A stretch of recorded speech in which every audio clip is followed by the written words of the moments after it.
Hello, everyone. Scotty White from World Combat Sports, man. You know what it is. We have another banger for you. We definitely have to talk about what everybody is talking about right now, the one and only Brian Norman Jr. sparring session with three-time world champion Gervonta Davis. It all went down here in Atlanta, Georgia. But first and foremost, I want to salute to the panel. I have in the ring with Christine on deck, USA boxing coach. I have the one and only undefeated 18-0, 15 knockouts, the man himself, Brian Norman Jr., in the building. How you feel, man? I feel good. Gonna get a workout in a minute. Just keep the ball rolling. Hey, that's what's up, man. I see that your dad is saying the device is not connected. He just needs to log in. I hope he's able to log in or what have you. Well, I'm just going to continue. I'm just going to continue. Everybody who's tuned in, hit the like button. Hey, first and foremost, Brian, congrats on just going in there and having 2 days of sparring with a world champion like Gervonta Davis, first and foremost. And I want to commend you for showing that grit and durability and heart. You know what I'm saying? Hey, somebody had the live on. I hear echo. No. Yeah, that's my dad. He'll try to get everything situated. Give me just one thing. For sure. And yeah, it was a pleasure. I think you put on for a lot of people who didn't know you, man. And from what I'm seeing out here, you've been on a lot of channels as of late, man. How you feel about the exposure that you're getting, being that you was a dog to begin with, but how you feel about all the exposure now, man? It feels good. I've been kept in the dark for so long. Now it's my time to shine. Everybody waiting on me March 10th, so they waiting to see if it's true or not. And I'm just here to let everybody know that I'm the real deal. So you've been boxing since you were 7 years old, right? You've been boxing since a youngin, so to speak.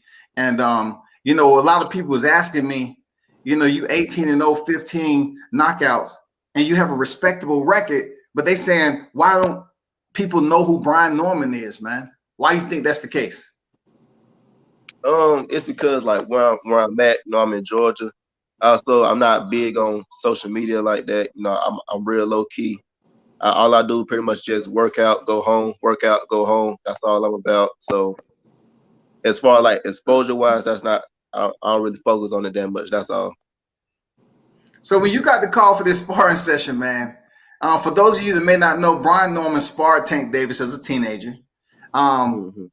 I just want to hear just a snippet because Christine, she may not know. She's been in boxing for a long time. She may not know how that came about. Just explain how that even happened when you was a teenager. And this is the Tank Davis who was already a world champion, who had already knocked out Pedraza, right? Yeah, this was right after Pedraza fight. I was my dad right here in front of me. He just said I was 16 years old. Like I don't even know how it happened. Like actually, yes I do. Yes I do. Tay Jones, he set it up. That's what happened.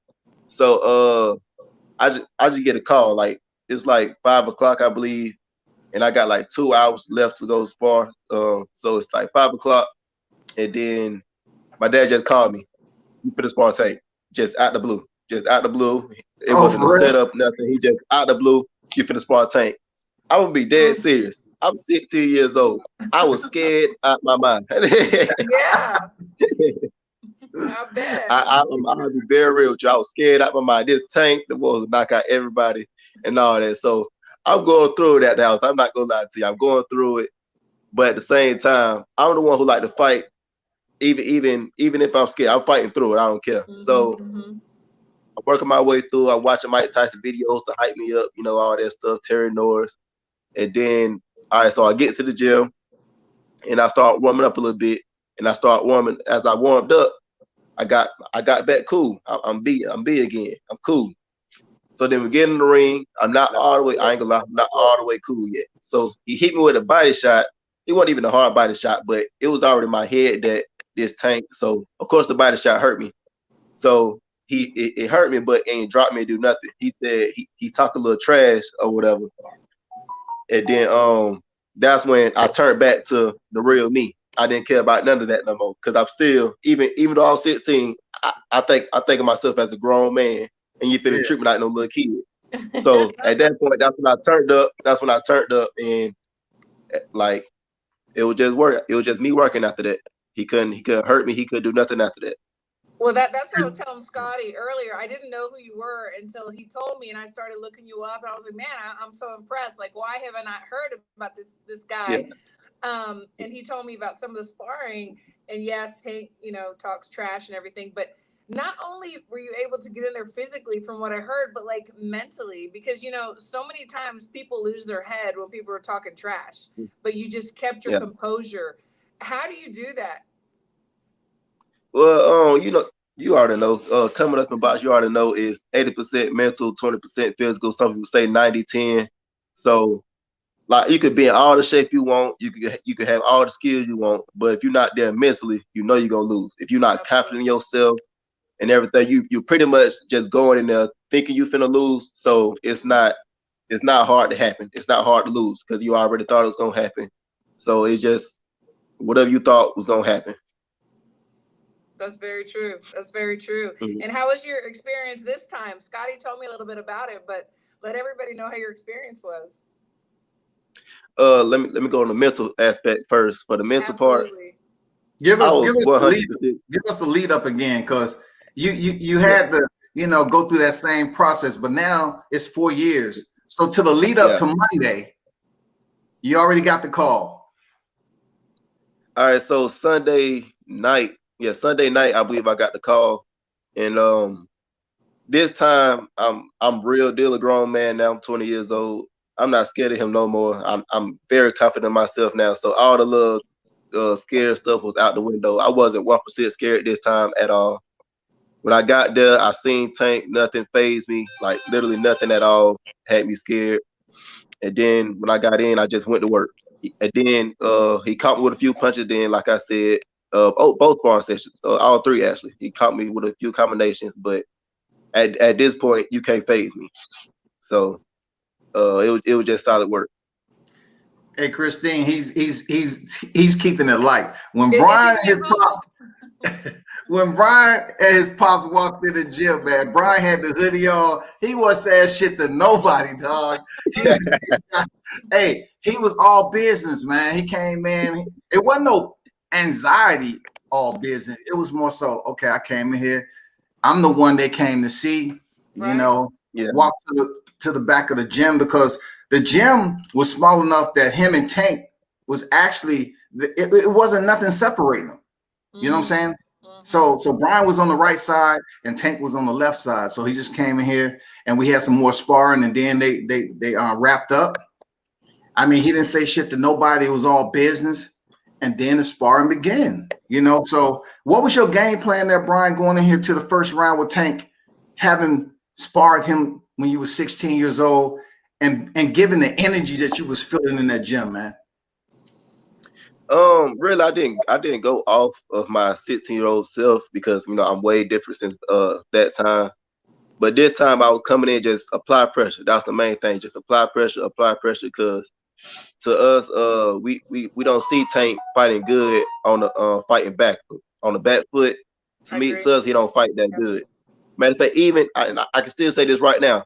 Even when we was in there, the only time he had moments is when he was coming forward. So all we had to do was just keep pushing the pace, keep pushing him back, and he couldn't do nothing. And that was our whole game plan. That's smart. Yeah, I was gonna say, that's true. He doesn't fight backwards. He can't fight backwards. But I wanted to ask you, so from when you were 16 to today, did you notice any difference in his style or his game plan, or has he been the same, in your opinion? I believe he got way better also. Back then, he was the punches he was throwing, it was explosive, but it was nowhere near as explosive as he is now. He wasn't as tricky as he is now. He wasn't as slick. He wasn't nothing compared to what he is now. So I give him all the props in the world for that. That's awesome. I adjusted to everything. I prepared for everything. And as soon as I got his timer down, I was able to do whatever I want. So did he remember you from when you were 16? Is that how they thought to call you again? I know for a fact he remember me. Yeah, I know for a fact he remember me. It's two reasons why. The same thing that happened these two sparring sessions. Him and my dad was both going at it the whole time. And also, we were supposed to spar plenty of times in between that. Like, I don't want to say it, but I think that boy was scared of me before that. No lie. The reason why he will place it in, like, he'll come and ask for work for times that for a fact I can't work. Like, I just got done with a hand surgery. My hand been hurt since it was after him, but I was also 16 years old. It was after him though. So he asked me one time, somebody else from his team said, "Can I spar with somebody else?" I said, my daddy said no. My son hand hurt, and then I think literally the next day, Tank coming ask for work. If I just told your boy my hand hurt, I can't spar him. What make you think I'm finna spar you with my hand hurt? Yeah. So you got that one, and then you got another time. He tried to spar on Christmas. We literally said we could spar any other day. We could spar the day before, the day after, the week after. It don't matter. We could spar any other day besides Christmas. But he said no, Christmas only. So you know for a fact he don't want to work. You know he don't want to work. So I know he know me for. Hey, talk to the people there, Brian. Y'all went 5 rounds, man, and then the request to cut the clock off happened. You know what I'm saying? Y'all was already banging it out, man, for 5 solid rounds. And then I think somebody from Tank team said cut the clock off, right? Yeah, I guess he thought I was gonna scare me or make me bow down a little bit or something. But as soon as he cut the clock off, I got right back to work and just kept doing what I do. Hey, so when you was landing those hard shots on him, like when you was sitting down on your power shots, because I like what I saw in there, man. Your counters. When you say you started to get his timing down, I saw you landing that counter and you was digging to the body. You know what I'm saying? And then you would go to the head. Did you feel that you was hurting Tank at certain points in the sparring? Most definitely. And then also I see how he get fatigued fast. So I'm gonna help you get tired even faster by going to the body. And like the reason why I go to the body also is because I ain't gonna lie, he fast up top. He fast up top, so why go up there off top? So in the body, my daddy always say the body is right there. The body don't move. The body can't go nowhere. Facts. So as soon as I got the timer down, I catch it, boom, or I slip it, boom, to the body. Then after that, the body shot set up a head shot. So body head. So what did you? Go ahead. Wait, I was just gonna say after that sparring session. So do you feel like they're gonna be calling you back again? I mean, obviously it was good work, but if you hurt him, is he gonna call you back again? No, I'm gonna keep it simple. No, but real quick, my dad don't want to have a take on this whole situation. Oh yeah, go ahead. Hey, sorry, I couldn't get my work right. Hey, how y'all doing? How you doing? All right. From a trainer standpoint, and from me watching Scotty using that, you may see that you saw exactly what I said. When it came to timing, after the first day, Scotty, if you remember, the only thing that was highlights for Tank the first day were those vicious combinations he got off. He's very fast, he's very explosive. And I think that mesmerized my son to an extent because he'd never been there with somebody so fast and explosive. So when we got home, but of course, as a whole, he did what he had to do the whole time. Tank may have had 3 or 4 of those fast explosive combinations and got off. And, like I said, I think he mesmerized my son or whatever. But as a whole, I mean, after that 20, 40 minutes, however long they was in there the first day, my son got the best of it. So the second day when we came back and we talked about it, I told him, I said, listen, all you have to do for his timing, all you have to do is when he starts punching this, Scotty, you can contest it. You can be a witness to this. I said, when he started punching, just throw something in between. Scotty, if you didn't notice, as soon as he started punching, he'll go to the body or he'll break him up. You get what I'm saying? Yeah. I know you had to see the difference in day 1 and 2 when it came to the combination. I did. Right. You saw that, right? Yeah. So that's what he meant. That's what he was saying by his timing down. You know what I mean? Yeah. Like you just like Scotty, I don't know if you heard me saying posture. I kept saying check his posture. It's certain things that he does that you can tell when he's about to do what he's about to do. So when he's about to do that, you check his posture and you get ready to go do what you got to do. But as a whole, you pretty much go in there and go to work. But I mean, I was very proud of the whole situation. He handled himself like a grown man. he handled himself better than me because I got more emotional than he did. Yeah, and Hey, that's what we I'm talked about. gonna let Christine ask you something right quick, and then I'm gonna come on. Go ahead, Yeah, I Christine. was just gonna say that's what we talked about. You know, the mental part and like using that self control. Because you know, I'm a trainer as well, and it's like if you get angry or you get emotional, like I do as the trainer, and as you said you do, then it's game over. You know, so Yeah, I mean, your son I can't. is doing great. He can stop it. He can handle it. He can stop it, and I appreciate that. But you got to think about who that is to me too. Absolutely, You got to think about absolutely. who, right? Yes, People. I I mean, have people sons who that know me. box too. Yeah. So you I get got what it. I'm saying. You get I it's a get I difference. get It's a what you're total saying. difference. I feel that. Total Absolutely. difference. Hey, So the first, it's a protection. It's a protector type Yeah. situation that comes in you, and you got to protect it from from whatever, however. You get what I'm saying? So if I got do. Tank 20 before when he was when Brown was 16 and Tank was 22, I told him, and I always told him, and the reason he's so quiet is he always fought grown men. So what I used to always tell him is, I don't want you to say a word, because if either one of these grown men say something wrong to you, then we're gonna be you're pretty much playing me off the street because I'm gonna have to do something to him. You get what I'm Right. saying? I got that. I got that. Let me ask you something really quick. So I've heard a lot of like even like top trainers say this. They always say like the father coach son boxer relationship doesn't work. You know, I don't agree with that. My husband is a trainer. I'm a trainer. It's worked. So what do you have to say to those people that say it doesn't work? They need to go somewhere else. They need somebody else. um I can almost see if you're not. I can almost see why someone would say it won't work. That's a lot to go into. I can almost see why somebody would say why it don't work. And I would think the main reason would be is once the child, if the fighter, gets to a certain level, let's say the head get big, certain Sure. situations, and they think and they know that the father hasn't been there. They think they outgrew them, and they think they outknow them because of them, with all the success or whatever. So if that fighter is not mentally able, to compartmentalize that, you know what I mean, I can see it not working. You get what I'm saying? There's a disconnect there. With me and my son, we don't have those problems. You know what I Right. mean? He understands who I am. I understand who he is as a man. I try to let him grow as a man. Scotty, like I told you in the other interview, I try to let him, make his moves or whatever. I just make sure they're not moves in the total wrong direction. yeah. And I mean, it's a respect thing.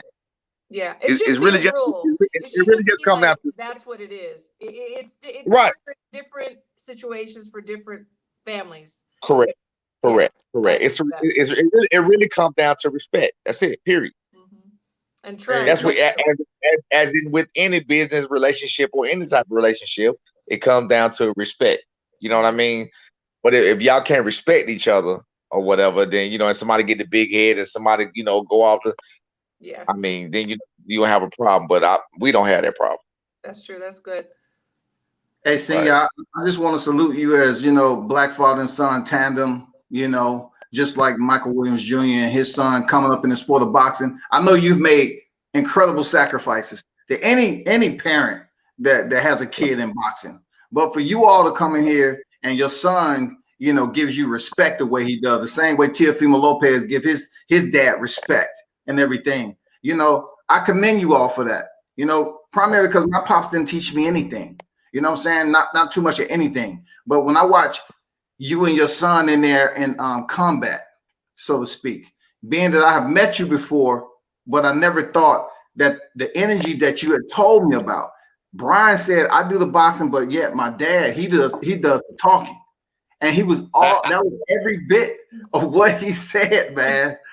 Look, Christine, when I tell you that it was one man in there against the whole entire motherfucking gym.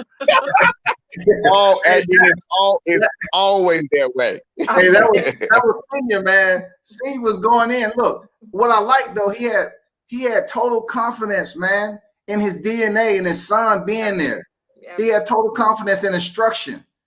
I mean, they was in a war, and he was in there. Not one time he up there hugging his son in doubt, like his son couldn't handle the heat. He was giving him instructions, you know what I'm saying, and encouraging him to go on because it was a war. And I salute you. You know what I'm saying? Y'all went in there and turned up, and y'all really set it off down here, man. And it was a pleasure seeing y'all work together. You know what I'm saying? You were there and I wasn't, Scotty. Yeah, man. It was a 2 days of PPV. I'm not gonna lie, that was pay-per-view right there. Real talk. Let me say this, Scotty. You may have heard some of the things I was saying and some of the oddball stuff I was saying. One thing I've done with my son since he was 7 years old, 8 years old, literally, is I train his mind, and that's why. And I told him I commended him about 5 years ago on being, if you watch certain people flinchy and they're scared to get in the fire, they're scared to be in there, they all timid or whatever. That's something that he got away from a long time ago. That's awesome. And I told him, once you're confident in your defense is really the main thing. Once you're confident in your defense, you're not worried about what that person's going to do to you. If you notice how poised he is on the inside, he's not flinchy. He's not anxious to hurry up and get out of there. He's not real wiry. You know what I mean? He doesn't mind being in the fire cooking because he know what he cooking, and he coming out of it with the lion that he just cooked. You get what I'm saying? Yeah, he told me. He coming out of there with the animal he just cooked. Mm-hmm. Yeah, he told me a while back, like in one of the interviews, I asked him about, being in the heat. He said, my dad done put me in situations that I had to just man up and get it. Wow. I remember him telling me that. He said, my dad already done put me in the worst situations. I'm hard off that. I'm ready, I was nervous. I was nervous in those situations. That's what. So I was nervous in those situations, so that makes me unnervous in these situations. You're talking about. I'm just gonna give you just one quick example. We went out of town one time. It was literally a loose pit bull walking around on the other side of the ring. My son was 15 years old, 16, and this guy was just pacing, full beard. He just pacing the floor. Floor. I think he fought 160 something. He shouldn't have been. My son shouldn't have been in there with him. You can make it as a bad decision for me or whatever. But we went all the way out of town. It was the only one they had for him. I wanted to get to work. We had to go like 2 hours. I said, we here now. Let's get this work. I told him, if anything go on, I'll pull you out of there, right? So I'm terrified on the inside. You get what I'm saying? He got in there with that boy. That boy couldn't do 2 rounds with him because he couldn't even take the heat of the fire. He couldn't do one right, and then the second round they pulled him out. They was like, we just gonna end it. We went 2 hours. Right.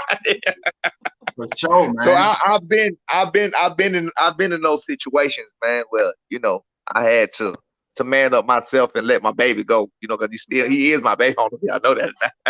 But I had to let my baby go or whatever and grow up. So I'm cool now. I got all the confidence in the world now.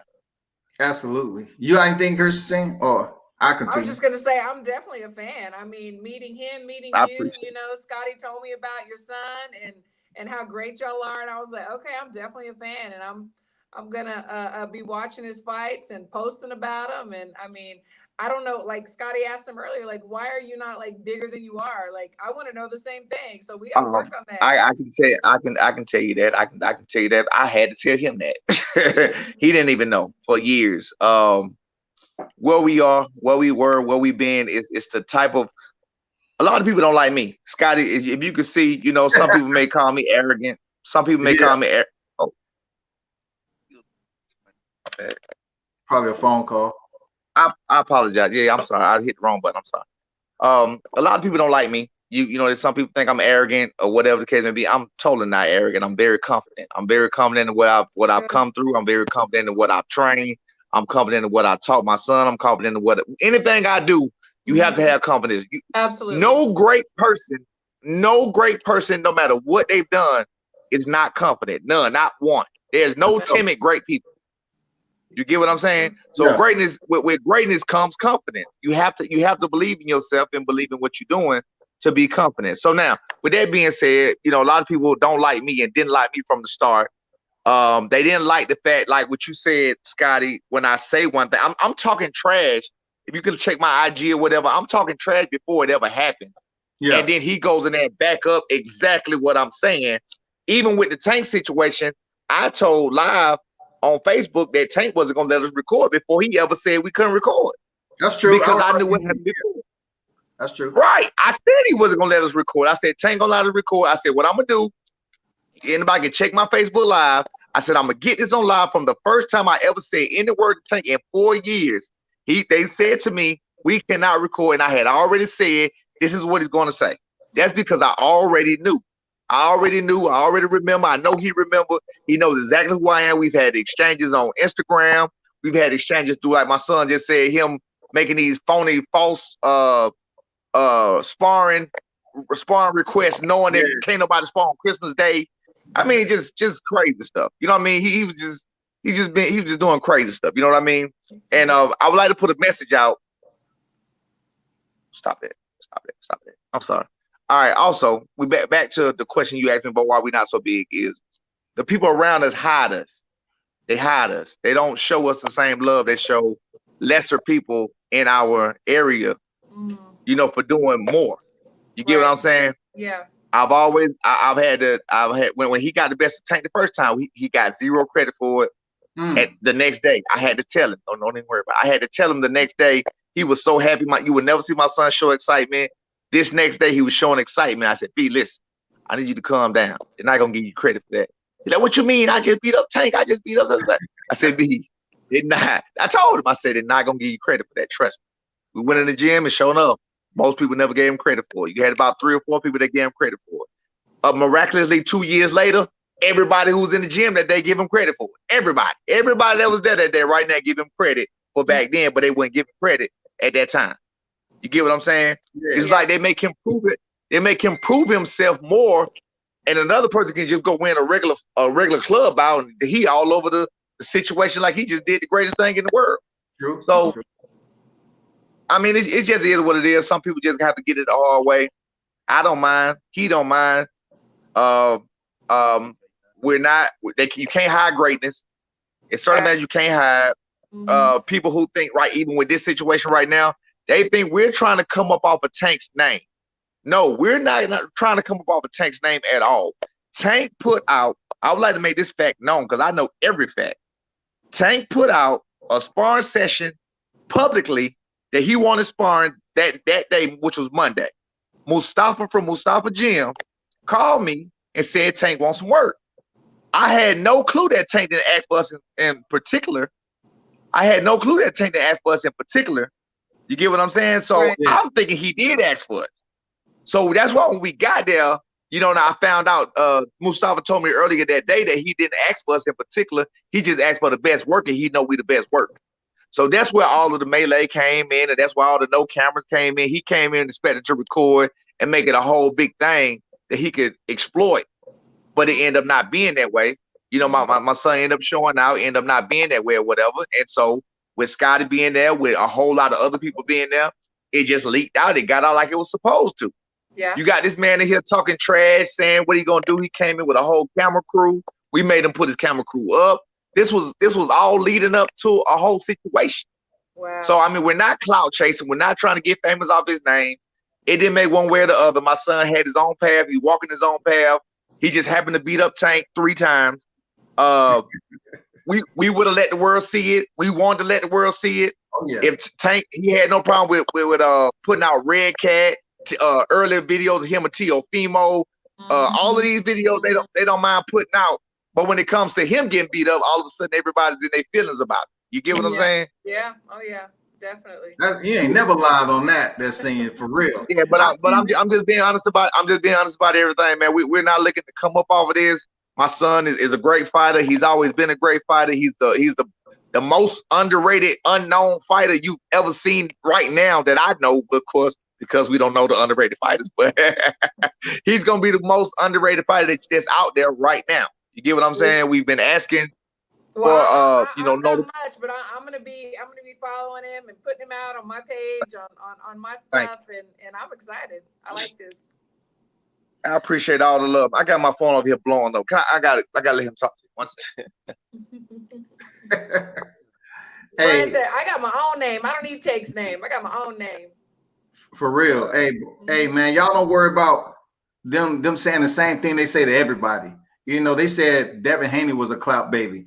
You know, look, nobody's denying what level he's on in professional boxing. No. You know, Tank got it out the mud you know what I'm saying, Baltimore, that's what it is. It ain't no doubt about it. We don't know about his background. But you, on the other hand, when it comes down to just, you know, downgrading what you did, you physically went in there for under 72 hours. You physically went in there twice in 2 hard sparring sessions. And then think about the second one. The second one, how many rounds did y'all go, man? Like 15 or 20, right? Just like 15 or 20. Wow. So, matter of fact, you was there. You was there. How many rounds do you think he went out of all of those? I would say, you know, he really got off the entire round like 3, 4, something like that. That's what we said. I know for a fact he won 2. I could possibly give him 3. That's what we said. Yeah. We're talking about total rounds. We ain't talking about when you shining. We're talking about the total rounds. Wow. Tank was getting the business, man, doing a lot of those rounds, man. That's what it was, man. Whether he want to admit to it or not, man, I'm calling for what it is. It was like 3 or 4 rounds. That's it. And then when they went to, when you all went to the rounds, I guess this is another truth that went on, Brian. Initially say, okay, how many rounds? The question was asked. And what they say? What they say? They really just said we finna work. That's what I finna work. They said y'all about to work. And y'all kept working and working and working before you know it, goddamn, we over 10 rounds. And then I guess they was about to stop. And then senior said, no, let's go 4 more rounds. Yeah. So y'all went some more rounds until the point where we went 3 more rounds. We went 3 more, and he went come out on the last one. Yeah, he turned around. His corner took off his headgear. You know, Brian still had on his headgear. You know, people need to understand. You know, that's how it went down. Conditioning. That's good work right there. Yeah, that's mad conditioning, man. How were you feeling on those last 3 rounds that you did there, Brian? I saw what you did, but how did you feel? You know what was going on? Did you feel you was breaking Tank down? You know, in those last 3 rounds, what? Yeah, I feel like I'll break a takedown all day long. And also another thing is, one of the rounds he won is the last round, the round right before he quit, that one. So I feel like he gave it his all on that last round, and I was still coming forward at the end of that round. So I feel like he was dead after that. So that's why he got out. That's why he quit. Also, from the first day in the second sparring session, as you seen at the end of every one, I was up just walking around like I'm brand new money. I wasn't tired at all. I could have kept going 10 more if he wanted to. So I was cool. I know he was pushing your head down and everything, but yet you didn't complain, dog. You know what I'm saying? I mean, he was pushing your head down. He was putting Brian's head in between his legs, his calf muscles, man. You know what I'm saying? Dad was ready to unleash. Look. He was doing that so he could get a he was doing that so he can get a quick rest in. That's all it was. He was trying to make me tired, and he'll try to get the rest in. Yeah. Do your pops talking about people not, you know, giving you respect after that earlier when you was a teenager, right? Now you feel after this 2-day sparring session that you have, do you think people are gonna show you love and give you that genuine, you know, consistency that you're looking for as being one of the top fighters? Outside people, like people that haven't been around me forever, I say that like me and you, for the most part, we just made each other. I think last year. Yeah, I think that was last year. So I feel like people like you, other people outside, people that haven't grew up with me for the most part, I feel like they will show me a lot of love. A few people in a close circle, they might, most likely not. But it's been like that for the longest. Like no matter what, not even just a Tank situation. Like my daddy said, somebody else could win a club out back in the amateurs, and I can win a whole national tournament, and I don't get nothing. I just get a pat on the back. Just keep going. That's it. So I mean, I don't got a problem with it. You can't hide greatness, like my daddy said. Sooner or later, it's gonna shine. And this is all just the beginning of it. This is all just the beginning. And it just so happened to be one of the biggest stars, which is Tank. So that's why it's so big. So I love it. I don't have a problem with nothing. That's what's up, man. I love your attitude. You're so humble. I love it. And you're definitely going to be at the top of the game. Absolutely. I see it. Thank you. Hey, Brian, before we went into the actual bubble, didn't you fight on Showbox? inside the bubble. That was one of the first fights in the bubble, right? Yeah, I was literally the last sports event period for the Corona stuff, because that was literally right when the Corona stuff happened. March 13th last year, I was the last sport event period. So yeah. So tell the people when your next time in the square, bro. I know it's March 10th, right? Yeah, March 10th, I'm gonna be another ShowBox event. That's gonna be in Connecticut. Right now, we're still searching for an opponent. But also for people saying I'm at welterweight, I'm really a 140 pounder, and I was just fighting at 147 because it was just easy to make. I wasn't having no big fights, but now that I'm starting to step up more, I'm starting to work my way back down. So this fight will be at 145 instead. Okay, that's what's up. And I only walk around at 155, so you know for a fact I'm not a 147 pounder. Yeah. Hey, a lot of people been saying in the blogs and everything, man, that you was a welterweight in there with a lightweight, and I'm trying to tell them that Tank wasn't 135 when he was in there with you, man. I don't know, and I don't know what's up with that. Like, people think just because somebody fight at a certain weight that they walk around in that weight. No. That is not. It is nowhere near that. Also, another thing with Tank, you know for a fact he known for blowing up. So both those are just, I don't know where it come from. Some like Roger Mayweather said, most people don't know nothing about boxing. So I'm gonna go off on that. True. But also I gotta address two more things. I'm gonna go with a fake video first. People put up a fake video. They saying it's the real video of me sparring Tank. Yeah, they got that one, and it's a video of Montana Love and Tank sparring. But what they did was they brought the video quality down, so like it looked kind of sketchy. Yeah. And like, so they got that when they put two other fighters in there. One was a white boy. So I'm like, I don't know how y'all coming up with this. Y'all that desperate. That's true.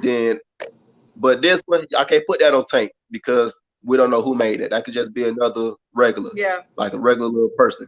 But this one was Tank for a fact. The second thing, Tank go put up a picture of my nose from an interview. Matter of fact, your interview. It was your interview.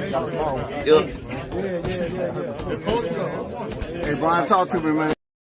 That was the one. Yeah, it was your interview. It was right after I think the first or second sparring session. I don't know which one. But he screenshotted it and he photoshopped it. Yep. He photoshopped to make my nose look big, and he posted it saying my nose like a doorknob. Yep. And then I posted at first. I ain't gonna lie. People were saying to me, I thought it was real myself. I didn't know my nose looked like that. I looked at my own video. And then somebody sent me the real picture. Yeah, somebody sent me the real picture, and I'm like, wait a minute. Man, he lied. He photoshopped it because my nose didn't look like that. I had interviews after that. My nose didn't look like that. You can see it right now. My nose naturally just big. You see the little bump right here? You can catch me 2 weeks later, no sparring. It's gonna look exactly like this, no matter what. It's called a boxing nose. If you look at my daddy, he got it too. You look at literally any fighter, they got it. It's just how he is. After you get hit a certain amount of times, your nose it's just fat. So it is what it is. Yeah, man. I can't apologize for that shit because when they sent me the picture, I was like, I had to check my vid too. They used my vid on IG, so I'm up here looking. I say, nah, they photoshopped that. You know what I'm saying? So, a couple of people ran with it, more than a couple ran with it, but that's gonna happen in that case, man, because it was a big deal. You know what I'm saying? It's gonna happen. But we know the truth. You know what I'm saying? We know the truth. It's all good, dog.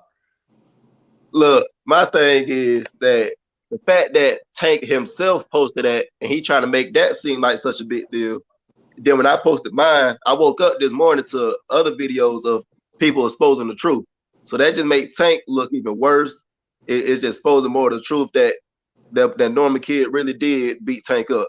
So it's exposing all of that. Everything I said now is just making it look even more real, which it is real. So you can ask me this story plenty of times. I will say the exact same thing every time. You was there. Yeah, Scotty was there. You had your I guess you would say review of what happened, the summary of what happened, the little interview you had after that, not interview, but just the live stream you had. You were saying what happened.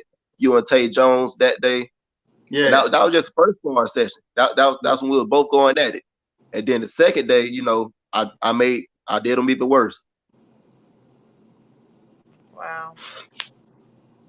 It's the truth. For those of you that's tuned in, I appreciate those in the live chat, man. Support Brian Norman Jr., man. He's about to step back in there March 10th, like I told you. And, you know, he's a very talented fighter. The only thing about it is that he's been on a big stage already.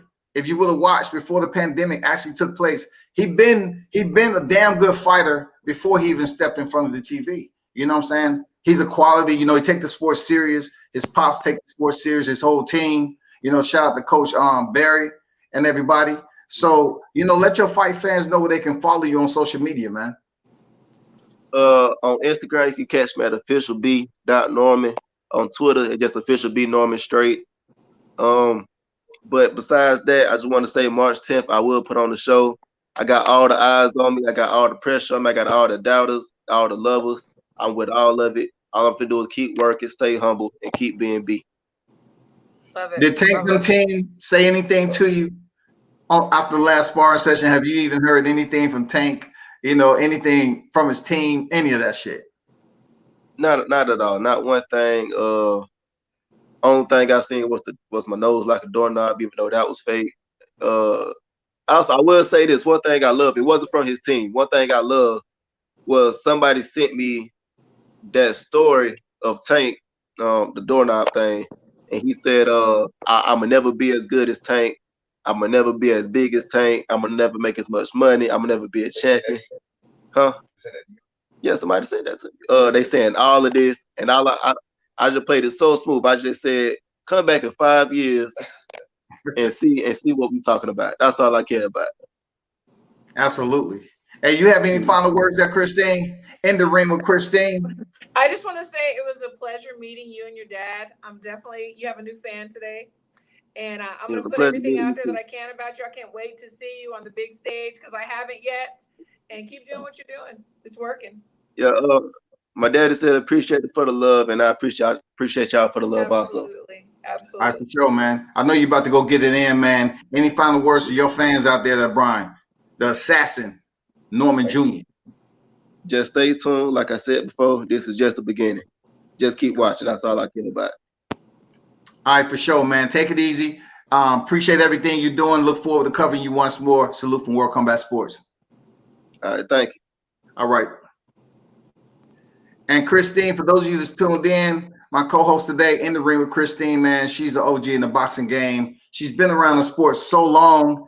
And, you know, if you don't know who she is or follow her, make sure you check her out. She has her own podcast. If you want to tell them what that is there, Christine. Yes, everything's the same. In the Ring with Christine on Twitter, on YouTube, Facebook, Instagram. Everything's the same. Follow me, support me as you do with Scotty. I always support him too. And I really appreciate you having me on the show. I always have so much fun with you. Hey, the same to you there, Christine. Always a pleasure having you on. Of course, you know, a lot that we talked about backstage, man, was some gems, you know what I'm saying? But hey, you know how the podcast go. Definitely thank you once again for dropping through and helping me with this interview and everything. And salute to you and much success out there, Christine. Same to you, my friend. Thank you. All right, take it easy. Okay, you too. Bye-bye. Bye. What's good? I could not I know he has to work. He had the gym coming up. He does have a fight coming up next month. So it's back to business. So I'm just going to go through some of the comments. Like once again, Mark Nash in the building, breaking beats. Salute to you, my friend. And y'all go check him out. HLD in the building. Salute to you, my brother. He said, Norman Jr., make me a fan on your next fight. Hey, he's going to do that, man. Tone Brown in the building. Salute, my brother. Salute WCS and Brian Norman Jr. Big ups to you. Black Star Sports TV in the building. Salute, fam. Salute to you, man. Juice in the building. Salute, everyone. HLD said, hola, Christina. B has always been about business. Mental is crazy high. Hey, no doubt, man. Brian Norman Jr. is a different type fighter, man. That's real talk. I'm just being honest. I mean, He's a different type of fighter, man. He's no nonsense. And, you know, having the opportunity to see him go head up with a world champion, it's no cap. It's no cap to anything I was talking about. And like I said before, I'm not taking anything away from Gervonta. Gervonta is a savage, like I said before. He's a savage. Gervonta was talking shit from the start to the finish. And he was still getting off when he got off. You know what I'm saying? That's for both sparring sessions. Gervonta is quick as shit. You know, I mean, a lot of people call him obese and fat he will whoop a lot of motherfuckers' ass street fighting. Like Gervonta is that guy, you know. Brian Norman's more humble, and he allow his hands to do the talking for him. So, man, he's legit. He's official, bro. Real talk. Y'all should definitely support him.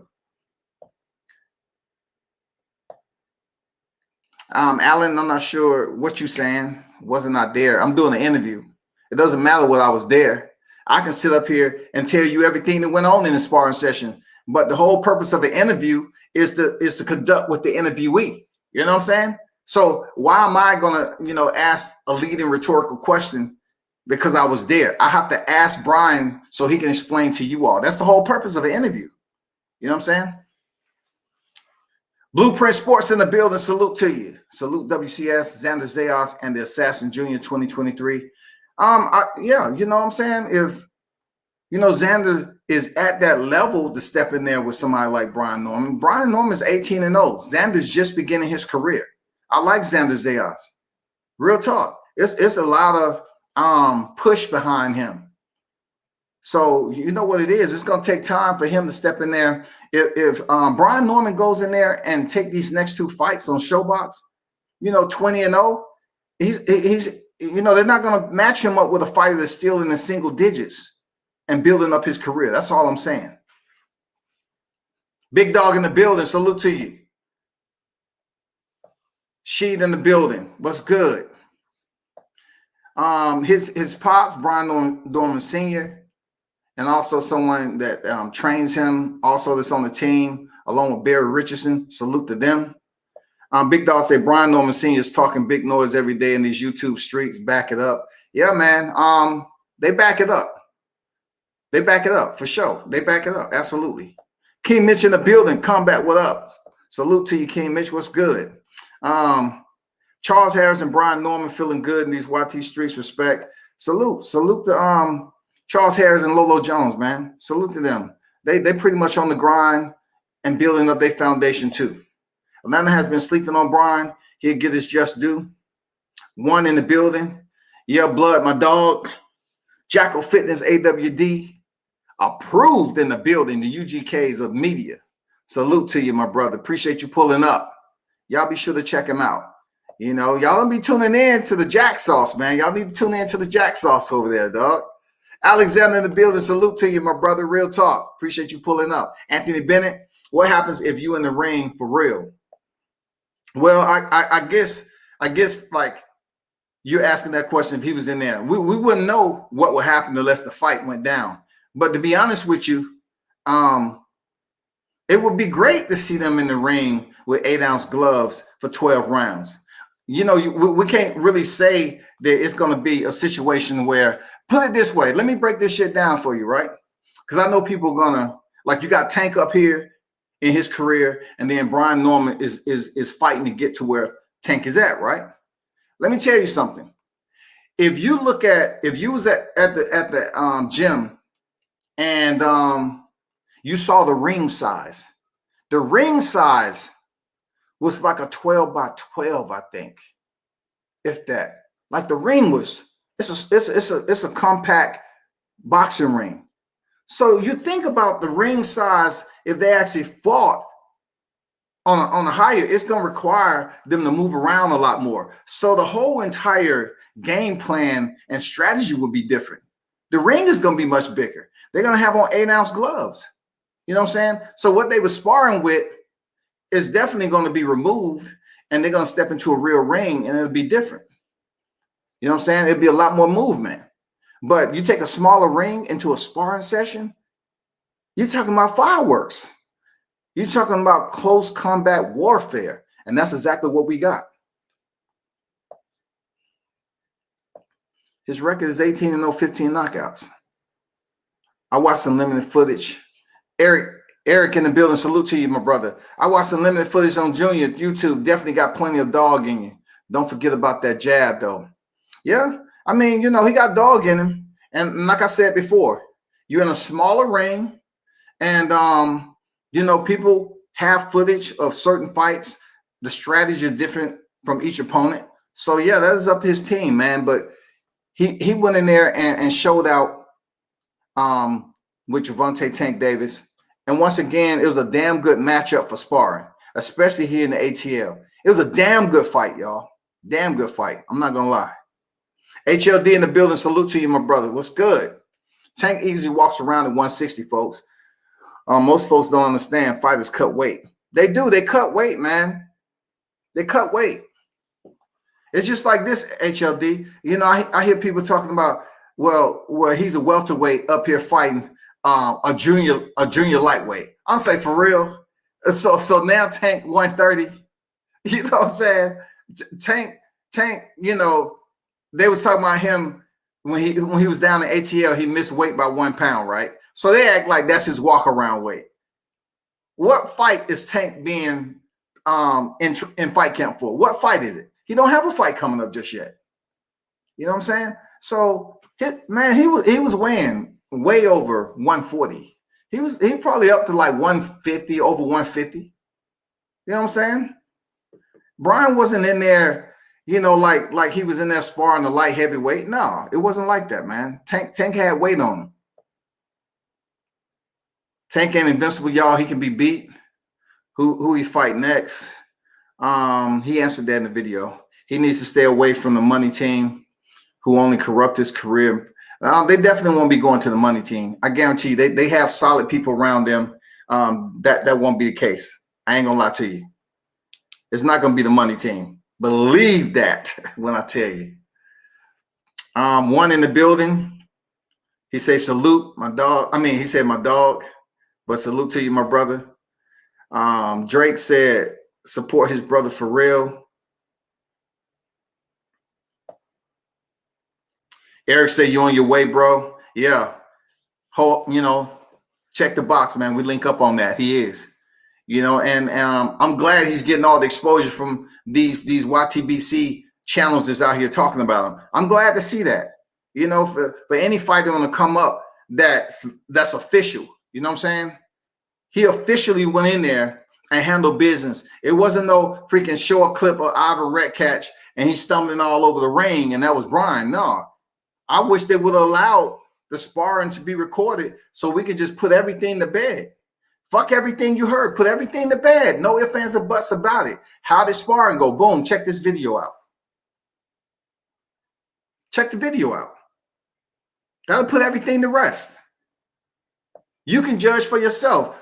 So if the fans had the opportunity to judge, then they'll say, okay, man, we definitely got to see who this cat is, Brian Norman, the assassin. We got to check him out. We know who Tank is, but goddamn, looking at this video, man, we definitely got to check out Brian too. You know what I'm saying? Blueprint say good work, shawty. You know what it is. SB90 in the building. Salute, man. Say salute, WCS. Great interview, man. I appreciate it. Major Key Boxing in the building, man. Salute to you. My brother in the building. D Hodges, what's good? Salute. Appreciate you pulling up. Two-time, they said that Tank sparring heavyweight now all of a sudden is a problem. Get out of here. They said the Tank sparred heavyweights now. All of a sudden is a problem. Get out of here. Well, I can tell you this. You know, me understanding what you just said there, two-time, right? I said the same thing. I say, wasn't they saying that about Errol Spence? They was like Errol Spence is sparring. He gave Floyd Mayweather problems. He's sparring bigger guys and stopping bigger guys and sparring and shit, right? And then I'm sitting up here all gippy, right? I'm just like, shit, I'm about to goddamn get some shit to remember. And then the motherfucker say, no video. And they was assholes about it too. No video. I was saying, but y'all say Tank be sparring heavyweights and shit. Tank be, you know, giving guys the business. And I can see what Tank could give a bigger guy the business. I can see where he can be too quick and go to the body. And if that big guy is not doing, you know, core work, or he can't handle a body shot, I can see what Tank would drop him with a body shot. I can see it. Real talk. I can see where he can basically change the posture of his opposition with a body shot and then come up with that left uppercut. I can see that. I can see that. I can see how he can fuck up some less trained boxers, you know what I'm saying, below average. I can't say average, but you know what I'm saying, below average. I can see where he can fuck them up and make them dance around a little bit. I can see that because Tank has speed and he has power. People need to understand that what I seen in there, Brian Norman hit him with the body shots. They was both exchanging body shots, but Tank didn't fold or anything. He didn't go down from a body shot, none of that shit. So he has to do body and core because he got hit with some damn, he got hit with some fire bombs in there, man. He didn't fold. You know, just like Brian, he was hit with some damn hard-ass body punches from Tank. Neither one unfolded. That's just no cap, man. Mark Pinkerton in the building. Salute my brother. Afternoon WCS. Was that sparring session that Tank said he hurt his hand? I know he tweeted he hurt his hand. Yeah, man, that was the same one. Listen, there's a lot that's going on about Tank hurting his hand. Listen, I know his hand hurt. I know it's hurt. You know how I know? Because I was at the sparring session. His hand is hurt. He said it. I know Tank's hand is hurt. Look, Brian even admitted he hurt his hand a bit. Come on, man. Be honest with yourself. Y'all had 2 hard days of sparring. I'm talking about Bomb City. We're talking about Hiroshima up in that bitch. It was motherfucking kill or be killed. That shit was goddamn torrent. That shit was street. It was shit talking going on. It was damn near motherfucking riot up in that bitch. It was street dudes up in there. It was probably motherfucking 30 weapons up in there. Man, I'm telling you, it was that dog life up in there, man. It was balls to the walls, man. You know, it wasn't no half stepping at that sparring session. That would be like a legendary sparring session. That can be considered for real.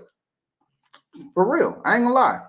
You're talking about 2 individuals who Brian Norman sparred him as a teenager when he was champion, and then he turned around and sparred him 2 times in under 72 hours. He sparred him twice.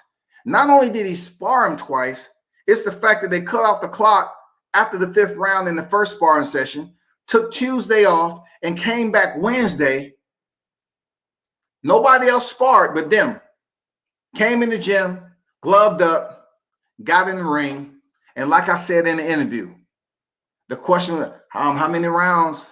Oh, we're just gonna work. When somebody tell you you're gonna work, you gotta have the motherfucking tenaciousness, the dogmatic intensity, mental fortitude. You know what I'm saying? You gotta believe in yourself physically to say something. Hey, we just gonna work.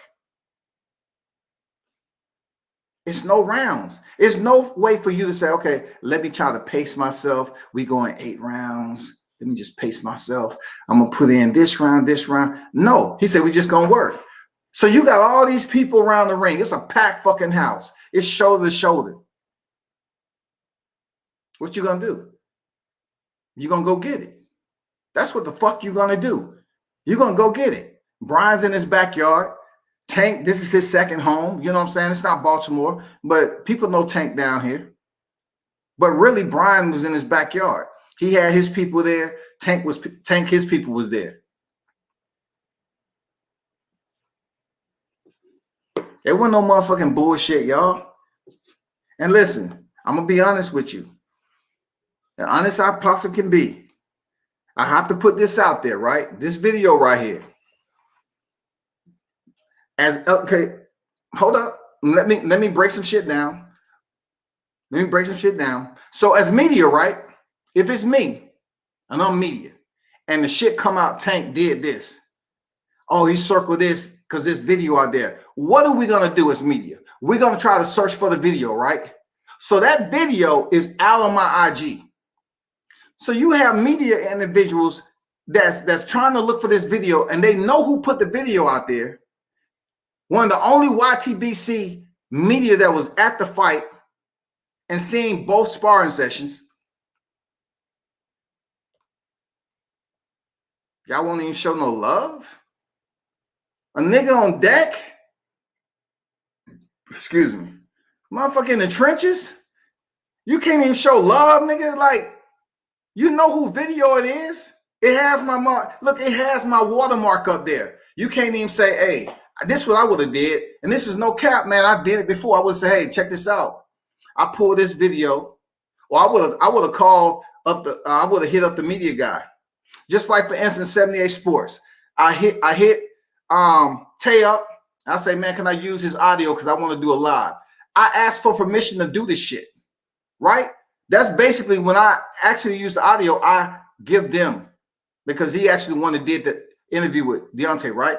So therefore, if you know my video is out there with my watermark, why are you going to do it live and you just post the shit? Oh, look what Gervonta did. He took this video. My shit is up there. You know who the fuck I am. But you can't even say, well, per this video, World Combat Sports is on deck. He's in the YTBC. He's seen everything. Nah, people just talk like they don't even know who the fuck you are. That's the craziest shit. Check this video. This is after the sport. Hey, Brian, talk to me, man. It would have chopped by him right here. Yeah. What's up? Hey, talk to me, man. Damn good 2 days, man. Going to war, big dog. How you feeling down here at the ATL, man? I'm finna go get me some man. I ain't gone. Get the shit. But it was really good work. I left, Tank with a 4-time world champion, something like that. Yeah, 3-time world champion, 2-weight class. Championship work. I like it. He pushed me and I pushed him. I think we did last time. We cut the bell off this time. 15 or 20 rounds. It was solid work, big dog. It was solid work. Do you think it took it to a different level, within your boxing? Of course, he's a champion. Yeah. You can't stop for no champion. I don't care how good you is or anything. You have to push yourself to cut out the championship work. Absolutely, man. For anyone that's out there that's building to be in your spot right now, tell them how hard it is. You have to come in here and get that work in, man. Let them know how hard it is, bro. Look, it ain't easy. Long days and long nights. You waking up at 3 o'clock in the morning, sometimes 4 o'clock. Sometimes you didn't go to sleep, you just up. You gotta have that fire in you. You just up, so you gotta go do something else just to work it off. You feel me? Yeah. You feel me? And also, besides that, you can be in shape all you want. You can have all the skills all you want. You gotta have that dog. You gotta have that heart. So when you get hit, you don't crumble. It's all in your head. Don't nobody hit hard for real. Absolutely. Well, some people hit hard, but times when drop you, it's all in your head. Both of y'all showed that, dog. Yeah. For sure. And it was a pleasure seeing you going in and getting in, man. I can't tell you how many rounds you did, to be honest. But it was a pleasure, bro. Much respect, you and your pops for grinding out. What do you have to say to your fight fans out there, man? Tune in. This is just 18-0, 15 knockouts. Brian Norman, you know what it is. The assassin. It's just the beginning. I've been doing this for the longest. I'm keep on going. We just getting started for real. All right, for sure. Appreciate you. World Combat Sports salute.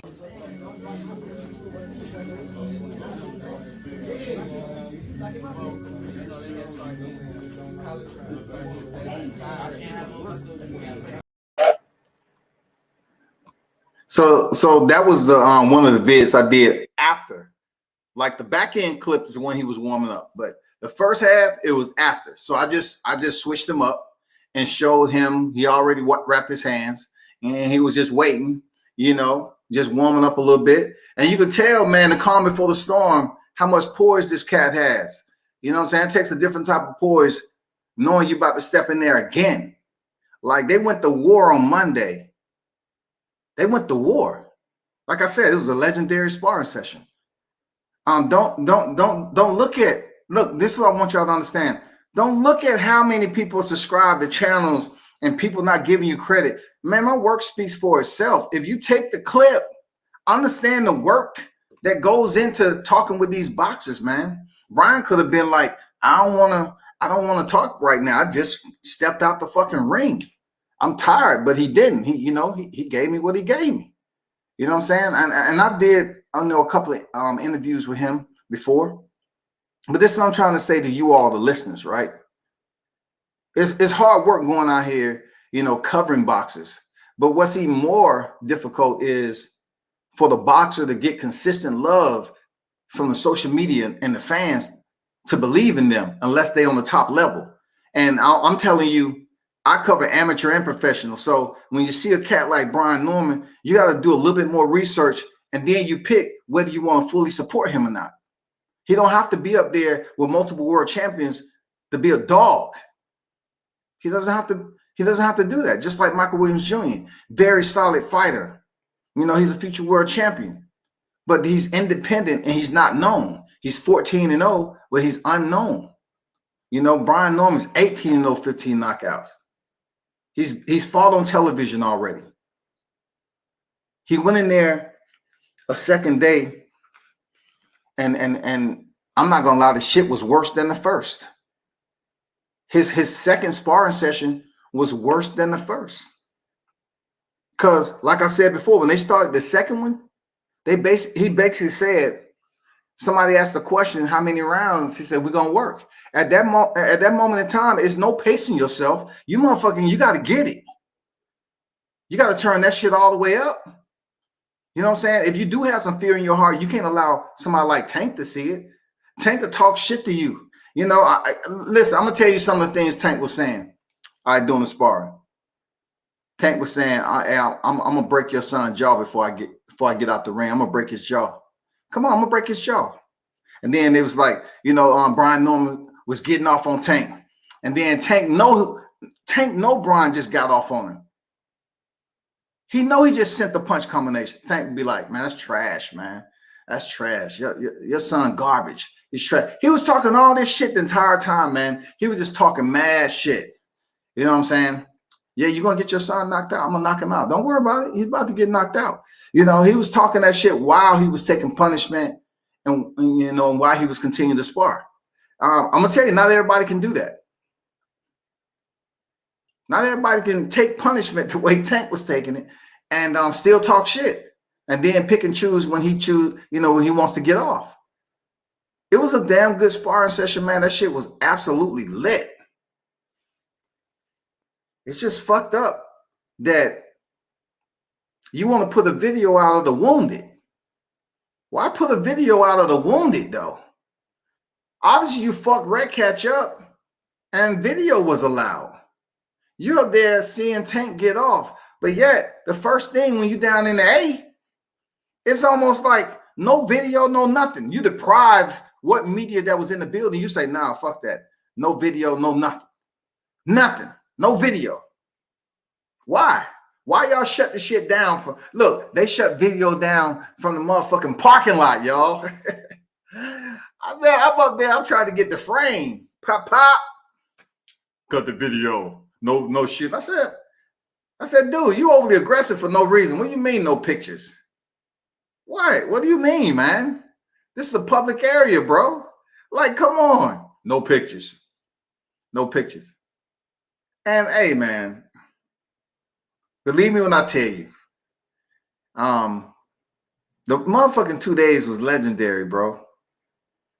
And only the people that was there can speak on it. And it's amazing. Like, I understand certain people from the outside talking on it. But me, I'm going to tell you what I would have did, WCs. I would have called some people and said, hey, man, you was at the sparring session. Tell me a little bit. I'm having Brian Norman on. Tell me a little bit about it.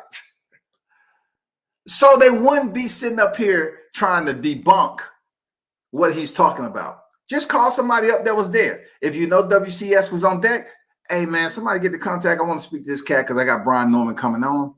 I want to talk to him, and see, can I get some, some bullet points. But, bro, people are like crazy. They're like, no, man, we ain't calling. I would. Shit, if it's word out there of a sparring session that went down here in ATL, and it's all over social media, I would definitely call up someone that I know in the media. And I was like, hey, man, do you mind me getting some info? And look, shout out to Showbiz, the adult. Appreciate you. He was one of the only ones that used a piece of my footage when I was interviewing Brian Norman before, and he actually gave me credit. So shout out to Showbiz, the adult, and be sure you follow him. Real talk, because I respect individuals who's up here and they just take the little ounce, this right here, the little ounce of time, that little bit to say, you know what, so and so, this what happened. He did an interview after the damn sparring, and this what he had to say, and he mentions your name. That's all I'm talking about. That's mad respect. So once again, make sure you follow Showbiz the Adult. Yeah, he's a bigger channel than me. I don't care. It's just the fact of the mutual respect. I appreciate you telling the people and using my my clip and mentioning my name to the people. That's respect. I appreciate it, bro. Black and Brown Boxing in the building. Salute to you. Y'all be sure to follow Black and Brown Boxing. Check out Major Key Boxing.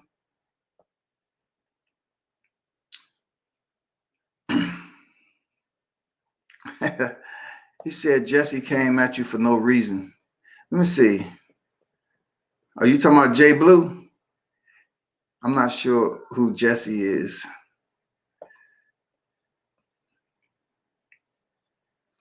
Yeah, man, had to put some pressure on. Yeah, HLD. That's what I'm talking about. Like, if Showbiz had some information I needed, man, he gave it to me. Of course I'm gonna cite him. That's mad respect, dog. Of course I'm gonna show him love. Because the little breath it took, it wasn't even 5 seconds. He said, Scotty White, this, that, and the other, blah, blah, blah.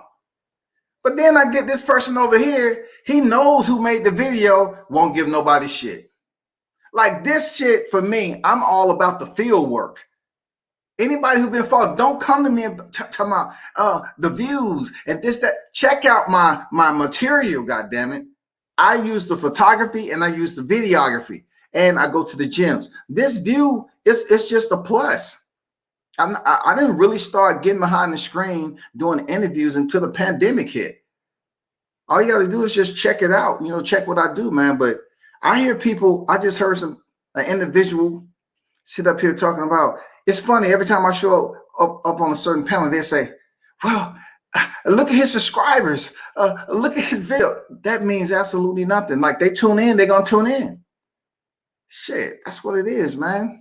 Who gives a fuck about what? Look, just put it this way: if I had 50,000 subscribers, right, and those subscribers donated $1 a day, wouldn't everybody be rich that has 50,000 subscribers and they donated that money every freaking day? It's just untrue. It's fucking untrue, y'all. They don't do it. You don't even know who your subscribers are unless the dedicated ones that I can see dropping through here and I know them by name. The ones I know by name, I give them the salute. I know they fucking with me. But I don't have to sit up here and say, well, donate to the channel 20 times. That sparring session sounded so much better to watch than Haney versus Gamboa fight. Listen, I'd love to see Brian Norman spar Devin Haney. I enjoy to see that. I'd like to see him spar Teofimo Lopez because, you know, Teofimo Lopez has sparring this out there. You know what I'm saying? They came up pretty much the same. Like Devin Haney, Teofimo Lopez, you know, Ryan Garcia, Rolly Romero. All them cats got, it's so many people have footage out there, you know, but for the lighter weights, yeah, I'd definitely like to see them spar. Eric said, I'm here because of Showbiz. Okay, for sure. Showbiz did give you due respect. I witnessed it on live. Yeah, for sure, man. That's why, you know, I was returning mutually. You know what I'm saying? Respect what he does, man. And like I said before, I have no problem. Look, what's gonna happen to me telling you to go check out Showbiz? What is it gonna do for me? Y'all need to get out your head and stop talking about clout chasing and focus on the topic. If Brian Norman was the topic, that is the fucking topic, y'all. Whoever else I'm supporting, that's the topic. But goddamn it, I have to call it out for what I see. This shit has went viral with Brian Norman and Tank Davis being out here. But only one single media outlet that used my shit gave me credit. One. You know what I'm saying? And that was, you know, Showbiz the Adult. So of course I have to mention his name. All the rest of them that use my shit and so petty, and you couldn't even look on there and see my watermark like you don't know who I am. You know who the fuck I am. Like, bro, just say, hey, and per this video right here, this happened. This is what I'm talking about, blah, blah, blah. But goddamn, your people, you know damn well when it comes down to locating sources, right? You're locating sources. The video is a source. I'm going out here and I'm saying, okay, I'm going to find out where it's at on IG. I seen it. Let me shoot a DM. Can I use your video? Boom, take it. Do what the hell you want to do. That's all I'm saying. Mutual respect. Don't act like you just snatch somebody's shit and know that you're saying you disrespecting me. You don't respect what I do in the media game. You know what I'm saying? So anyway, oh shit. I'm not going at none of that HLD. Look, people are not gonna bring their beef over here to me, goddammit. You know what I'm saying? People try to bring their beef over here to me. I don't have that to do with that. All I'm saying is I'm showing love to the one who reached out and showed love via his live respectfully. You know what I'm saying? I respect that. You know what I'm saying? Showbiz mentioned two motherfucking words, Scotty White. That's it. How much does it take? It's my fucking video. It's my video. So goddamn, okay, cool. Boom. I'm cool with it. Damn. Well, I'm gonna get back to something. I'm gonna tell you something else about that sparring too. Y'all hold on for a second. I'll be right back.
All right, we back, man.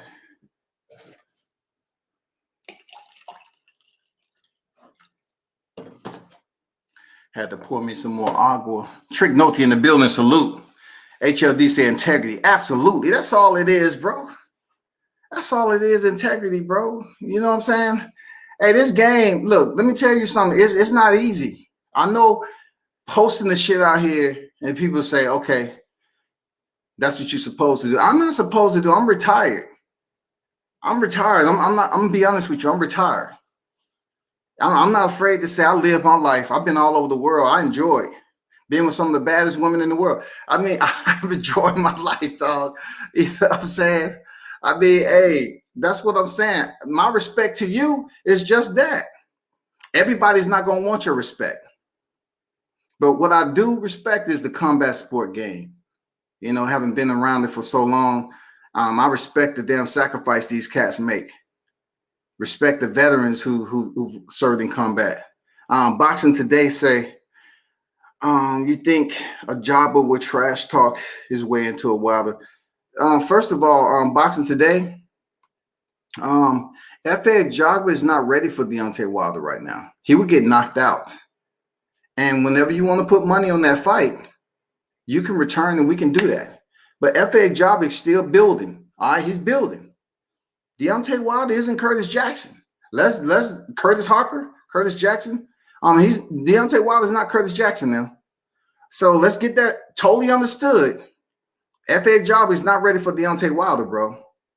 Did you see him get dropped by a C-level fighter? A C-level fighter? F.A. gets dropped by a C-level fighter. After hurting him, he still has to get his mental game up there first.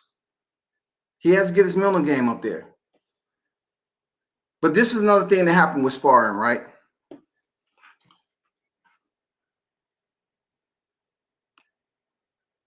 one of Gervonta Davis' team members came over. So automatically when I'm dealing with anybody on this team, I'm not going to lie. My guard is up, right? Hold up for a second.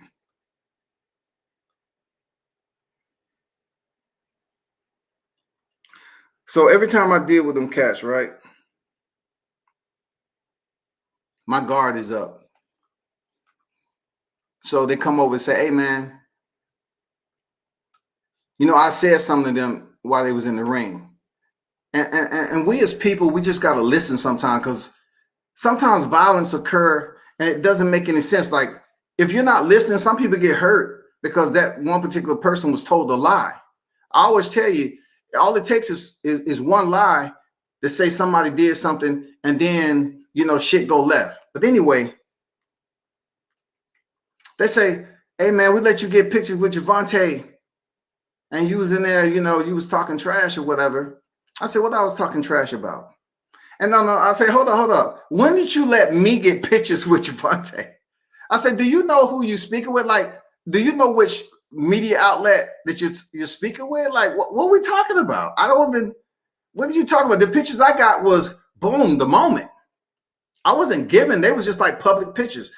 He said, well, we let you ask for pictures. I said, I ain't asked you for shit. I ain't asked you for nothing, man. So he said, what about in the ring, you was talking about Ryan Garcia and something like we was capping. I say, bro, I was saying Ryan Garcia was capping about fighting Gervonta Davis. That's what I was saying. And you see how people don't listen? Like, they come over, and I'll say he was respectful. I got to give him that. I'll say he was respectful. But every time a member of his team come up, I'd be like, okay, what this about? Because I don't communicate with them like that. Right? So I said, man, I was talking about Ryan Garcia capping about fighting Gervonta. And then he turned around and told me, he said, Ryan Garcia wanted to fight Gervonta for an exhibition. And we didn't want that. I said, okay. See, me, I got another piece of information that I didn't know. That was my whole purpose. The reason why I asked him the question was because it's public record. The fight fell out. He was talking shit to Gervonta. So, of course, I'm after the damn sparring, I want to say, hey, Gervonta, can I get a minute? Because I wanted to talk about Ryan Garcia and all the shit that went back for, Mike Tyson podcast and shit.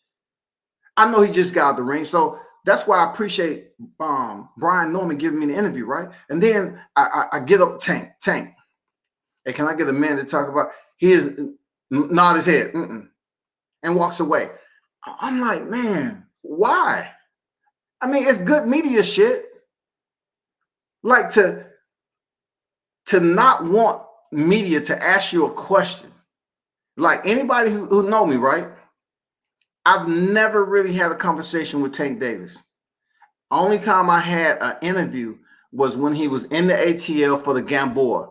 He did an open workout and he did an interview. Kudos. Like I say all the time, fighters don't have to give media shit.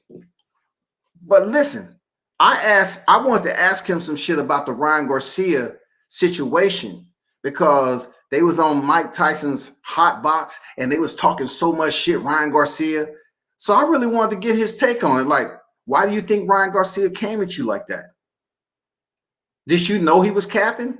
When he said the fight is close to being made and you sent something out saying, did you speak to somebody on my team? My team don't know shit about what you're talking about. And then that didn't send up red flags to people that Ryan Garcia was lying. You know, Ryan Garcia was motherfucking lying. So I wanted to ask Tank, hey, Tank, what you got to say about this? You're not like, this nigga up here lying on you, using your name. That's clout chasing. That's when you call people clout chasing. What Brian Norman did wasn't clout chasing. But that, in a sense, what Ryan Garcia did was clout chasing for sure. It was clout chasing. No ifs, ands, or buts about it. Ryan Garcia clout chased off Gervonta's name, and he clout chased off Manny Pacquiao. Now, people are still saying that somehow, some way, Ryan Garcia and Manny Pacquiao is happening. Seriously, it's still people out here in these groups saying that the fight is still happening at 143. When Ryan Garcia has been on record and he said what? It was all in my imagination. It was just a fight I had in my imagination. You know, I really wanted to fight Manny Pacquiao, but he's basically saying to the people, fuck you. Ryan Garcia is saying, fuck you. I'll lie to your face. I'll lie to your fucking face. I don't give a fuck how you feel about me. Because Ryan Garcia sat up here and told his people that he has something big coming up. He's not fighting Gervonta Davis because he has something big. And then he gives us, yeah, Manny Pacquiao. I don't know how many times I played the motherfucking clip. I didn't appreciate that. Real talk, I didn't appreciate that shit with him, Ryan Garcia. Let me get to some of these comments, man. That's clout chasing.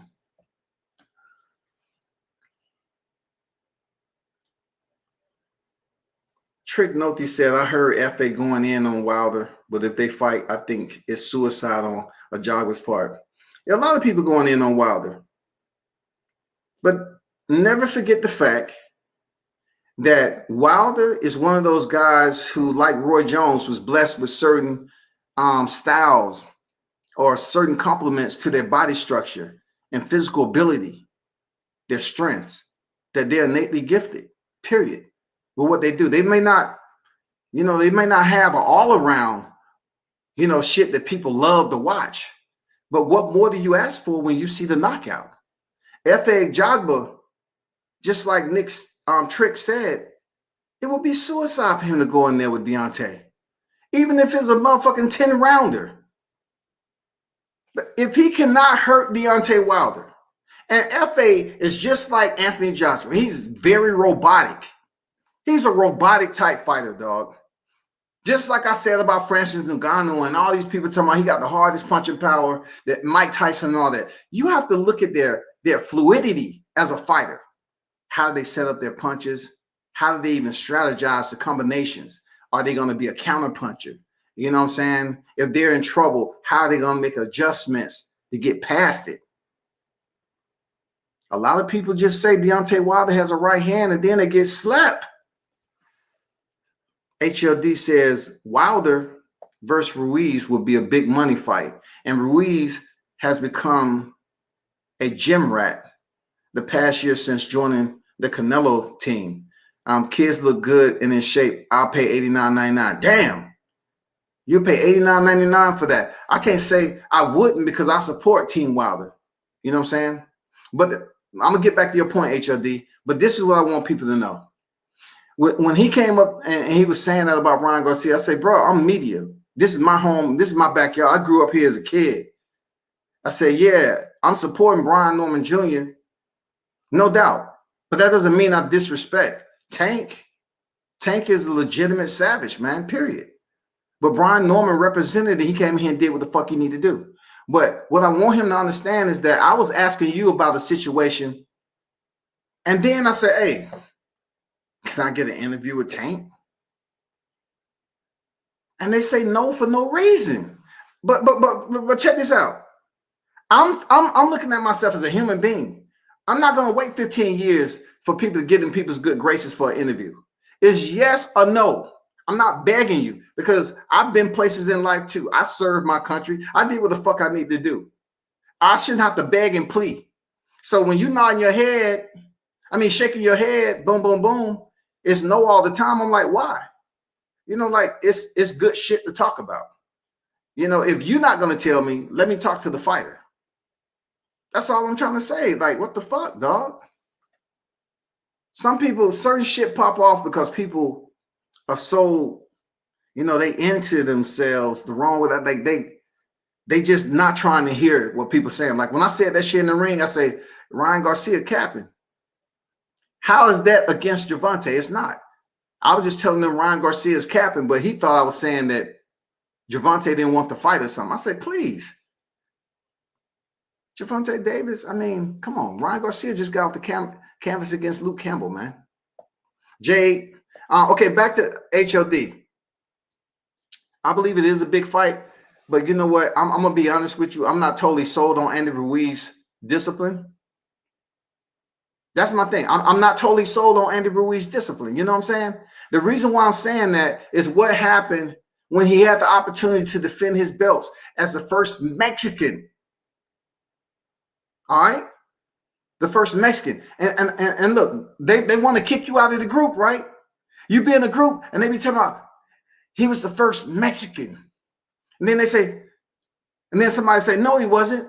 John Ruiz was. I say, John Ruiz wasn't Mexican though. And then I'm looking at what Andy Ruiz could have did when he had the motherfucking belts. He could have put himself on such a high pedestal by defending those belts, and defeating Anthony Joshua twice. If he would have indeed defeated Anthony Joshua twice, it would have catapulted his name in the boxing annals on a whole nother level, y'all. But he didn't. He basically fucked off the game. He just said, you know what? It's all about the money with me. I'm going to spend this spree knowing I have another big paycheck coming. I'm going to come off the belts because that's the order. Look, I put Andy Ruiz in the same category as Charles Martin did when he fought freaking Anthony Joshua for his IBF, defend his IBF title. Same thing. They cashed out.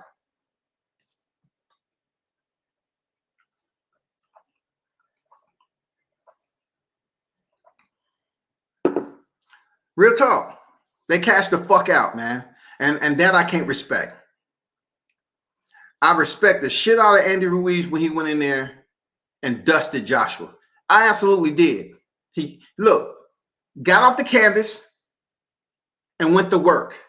Got off the canvas and went to work.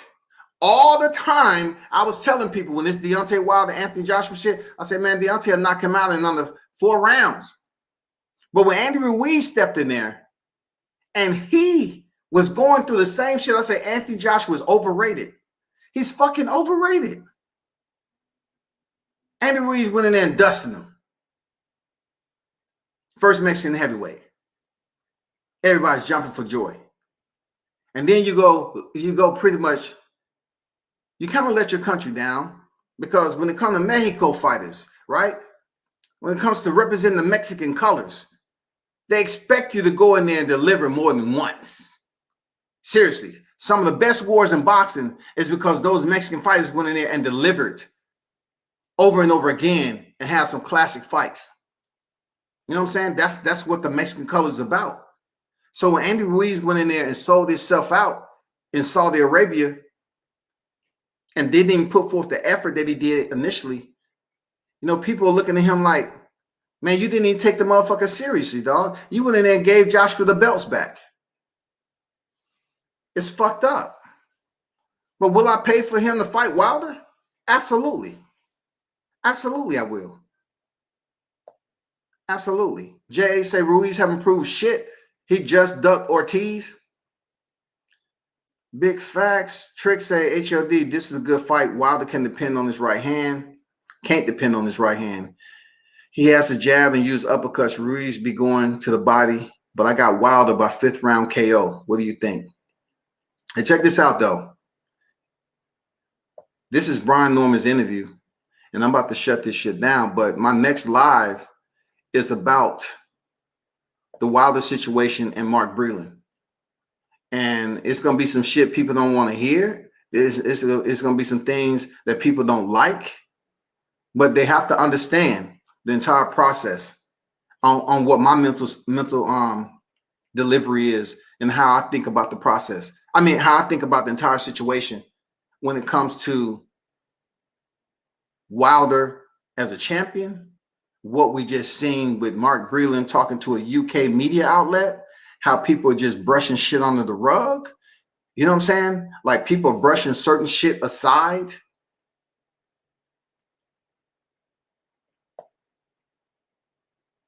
You hit HLD, you hit the narrative. MTK flew Mark out in a private jet for UK interview. Mark was not flown out for an interview. From my understanding, he was in his own home, man. FA is 2 upright, loose guard, 0 head movement. Boxing today, absolutely 0 head movement. Recipe for Wilder straight right. Talk to him.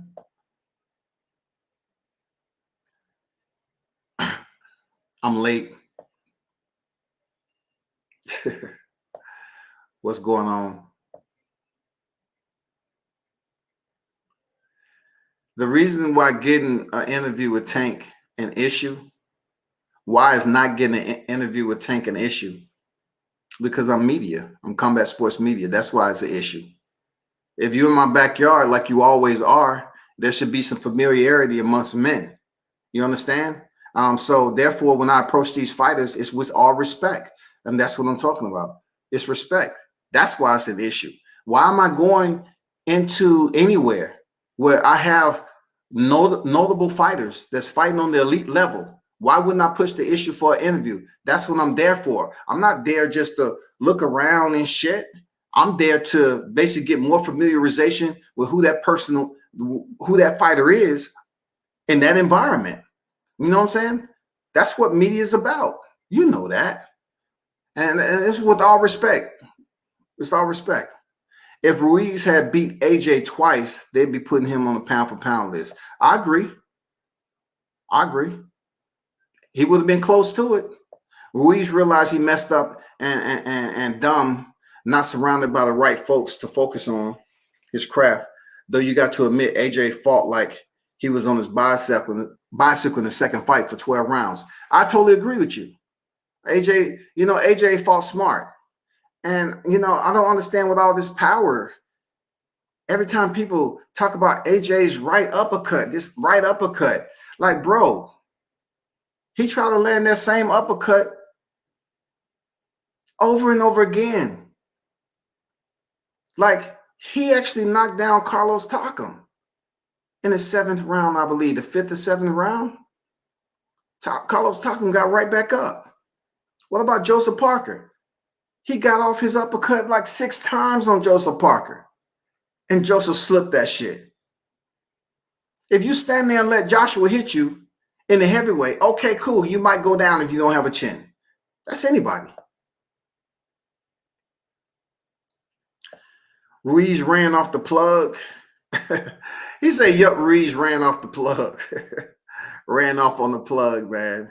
That's so true. Look what happened to Julio Cesar Chavez Sr. They don't even respect him no more. The way he went and quit with the Jacob fight. You mean Junior? You mean Junior? Don't even piss the Mexican fight fans off. Don't do that. That is Junior, bro. That is Junior, man. Come on, man. That's two different fighting eras. Two different cloths. You know what I'm saying?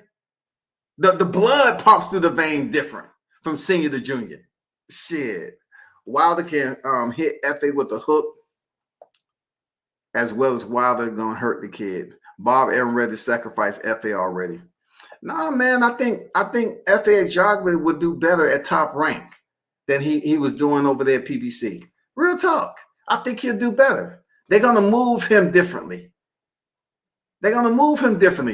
Watch what I tell you. They're going to move FA Jogba different over there Top Rank. I got people in my ear saying they don't believe that Brian Team wasn't allowed to record or take steals. I'll bring them to your content. Well, if they don't believe it, I'm telling you from the only YTBC media that was in the house, both spar. I had 3 straight sparring days. All right. I had Gervonta Davis, Brian Norman Jr. on Monday. And then I had Carlos Jackson. Shout out to King Dynamite. He's 16-1. I went out to another gym and freaking was there for the sparring between Carlos Jackson and Trevon Lawson. You know what I'm saying? They had an intense sparring session. I forgot how many rounds. I think they went 10 rounds, 10 or 12 rounds. I was there for their sparring session on Tuesday. And then I went back down to Mustafa Boxing for the second sparring session for Gervonta Davis and Brian Norman Jr. So I'm telling you straight up, I was there. I mean, they wouldn't allow us to record or take pictures. It's fucked up. I'm not gonna lie, it was fucked up, dog. I mean, like, look, at the end of the day, I'm glad I was able there to witness it. But people, Pass the word. They didn't want us recording or taking stills. And anybody who follow my work, I do know how to shoot a fight. I do. I absolutely know how to shoot a fight. And I was okay with not recording. I said, okay, cool. I would rather record, but I was okay with taking stills because I know there's going to be some damn good stills in there. So when they say no stills too, I was like, man, that's petty. That's fucking petty, dog. Couldn't have your phone, man. Get out of here, man. Blueprint Sports. Sugar Hill should put Fury's glove up for auction on eBay. It wouldn't be the same set of gloves he used on that night. If they put those gloves up on eBay, they will go for a good penny, right? But also, we don't know if those are the actual gloves because that particular person, due to the controversy of Glovegate, they will absolutely attempt to have those gloves inspected and see if any padding was removed. You know what I'm saying?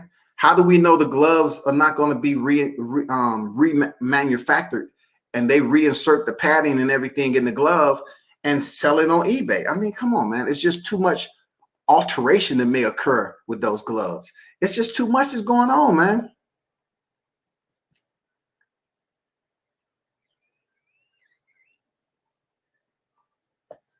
I don't know what you're saying there. 7. I don't know what to tell you. We'll find a real estate agent. There's so many places around here. Tank Team only wants friendly media to only push their narrative like most fighters nowadays who have highly questionable resumes. WCS too real for them. Hey, man, I would say this, HLD. Appreciate the kind words, my brother. I would say this, though. This media shit is a grind game, too. You have motherfucking haters and non-supporters in this game too. When it would be good if you have this popping off and then they call you up and say, hey man, you know, so-and-so dropping in for this sparring. It's not going to affect your pay one way or the other. But somebody's mentality, they'd be like, I'm not going to tell him. They might not tell me because now I get to go out here and get some video. I also push for an interview. And then I'm able to use photography. You know, I learned how to shoot on manual and create my own exposure all on my own. I learned how to do that shit from scratch, super duper scratch. Pictures fucked up. I couldn't see shit. Learning how to adjust the shutter speed, you know, close down the aperture, open the aperture of the damn lens, the glass as they call it, adjust the ISO. I learned all that shit on my own. Shooting on regional cards, motherfucking fights and shit. I have that option. I have that option, man. I'm not gonna lie to you. I would look at a still more than I would a video if I had, because seeing a fighter in action and landing a shot and the contortion of the face, you can look at that shit forever and say, God damn, that shot was hard. I mean, that's what you get from the right shot. I call it the money shot. When you can get the money shot, when a fighter is landing, that's everything. It's all good. He said, no mas. No mas amigos. As a WCS great content, I'm subscribed. I'll be turning in for future work. I got to get ready for this SB game. Salute. Salute to you, Eric, for pulling up, man. And, you know, look forward to seeing you back in. But once again, people, listen, I have to, out of respect, I have to shut this live down. And I'm going to be back on here to talk about, you know, some boxing topics, but primarily what's going on with the controversy of Deontay Wilder and Mark Breland. I just, it's a lot that I don't understand. I need for you all to help me understand. I'm gonna be honest. I need for you all to help me understand the situation on Mark Breland and Deontay Wilder. My biggest question to the whole entire situation is if Deontay Wilder was such in a bad place and he wasn't being taught correctly, right? And then you hear all these people dogging out his team and saying they ain't shit. It's nothing. You know, like this is when he was undefeated. So therefore, if his team was inadequate, deficient in properly teaching Deontay Wilder what he needs to know, Why are you mad at him firing Mark Breland when you've had Anthony Joshua fire his trainer? You've had Andy Ruiz get off Manny Robles. I don't see the same sense of urgency. Like Anthony Joshua got rid of and changed trainers going in there with Andy Ruiz. Freaking Andy Ruiz came off Manny Robles. And then you have the other fighter, Tyson Fury, who changed trainers and changed the Sugar Hill. But I don't see the uproar, though. I don't see this chaos when it comes to them switching out their trainers. I don't see the chaos. Oh, they're going to say, well, Deontay Wilder, all of a sudden, they want to come to the aid of Mark Breland, who was decorated on the team already. He was decorated. But yet, now he's fired. They want to have a reason to come back at Deontay Wilder in an indirect way. And that indirect way is supporting Mark Breland. Before Mark Breland won shit, even though he's a decorated Olympian, and he's a multi-time welterweight champion, all right? They're finding another way to go through Mark Breland to sit up here and excoriate Deontay Wilder. That's what it is.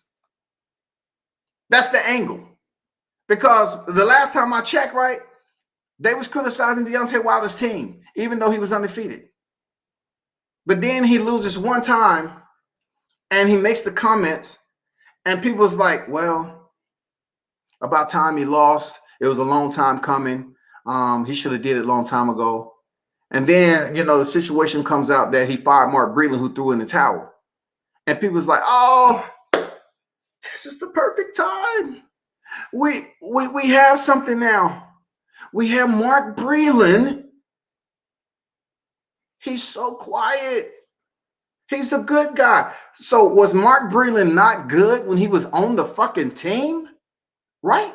Was he not good? Come on, man.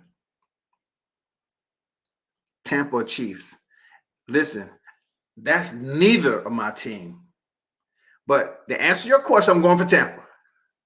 I'm going for Tampa. And you know why I'm going for Tampa, man? No. No, hold up. Hold up.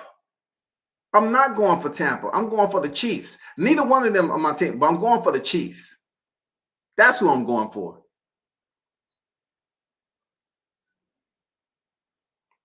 And we'll talk about that, HOD. He said, I feel also he need to fire JD to keep it consistent. And it all depends on why JD's is still in the building. Why is he still on the team? You know what I'm saying? I can understand where you can come up with that. Hey, but I'll be back on in about 30. You know what I'm saying?